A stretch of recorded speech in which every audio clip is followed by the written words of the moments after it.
தமிழ்நாட்டு அரசுல இப்ப புதுசா ஒரு கோஷம் கிளம்பிருக்கு. அது என்னன்னா, ஆட்சியில் பங்கு, அதிகாரத்தில் பங்கு.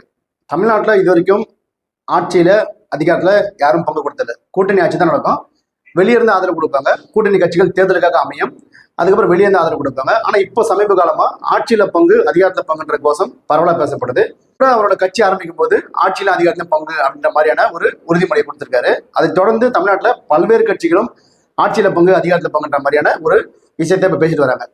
இந்த நிலையில ஜனநாயகன் பட விவகாரத்துல தொடர்ந்து காங்கிரஸ் தலைவர்கள் விஜய்க்கு ஆதரவா கருத்துக்களை கூறிட்டு வராங்க. அவங்களோட காங்கிரஸ் தலைவர்கள் பெரும்பாலானோர் விஜய்க்கு ஆதரவா கருத்து கூறி இருந்த நிலையில சென்னையில ஒரு போஸ்டர் இப்ப பரபரப்பை ஏற்படுத்தியிருக்கு.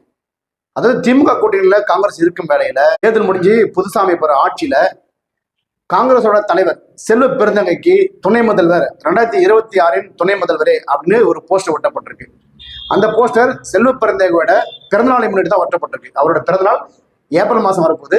ஏப்ரல் மாசம் வரவுள்ள பிறந்தநாளைக்கு போஸ்டர் இப்போ ஒட்டப்பட்டிருக்குது. அந்த பிறந்தநாள் போஸ்டர்ல தான் 2026 துணை முதல்வரே அப்படின்னு செல்வ பெருந்தகை படத்தை போட்டு காங்கிரஸ் தலைவர்களோட படத்தெல்லாம் போட்டு ஒரு போஸ்டர் ஒட்டப்பட்டிருக்கு. இந்த போஸ்டர் யார் ஒட்டிருக்காருன்னா, பிரபல கவிஞராக இருந்த கவிஞர் காமு ஷெரீப்போட பேரன் காமு ஏவிஎம் ஷெரீப் அவர் தான் இந்த போஸ்டர் ஒட்டுக்காரு. அவர் காங்கிரஸ் கட்சியில மாநில செயலாளர் இருக்காரு. அவர் தான் அவரோட படத்தை போட்டு இந்த போஸ்டர் ஒட்டப்பட்டிருக்கு. இந்த போஸ்டர் சென்னை முழுக்க பரவலா ஒட்டப்பட்டிருக்கு. 2026 தேர்தலில் திமுக ஆட்சிக்கு வரும்போது துணை முதல்வர் பதவி கேட்பாங்களா, ஆட்சியிலும் அதிகாரத்திலும் பங்கு கேட்பாங்களா, இது காங்கிரஸ் தலைவர்களுக்கு தெரியுமா, இல்ல இந்த போஸ்டர் ஒரு பரபரப்போட நிந்திரமான்றது போக போக தெரியும்.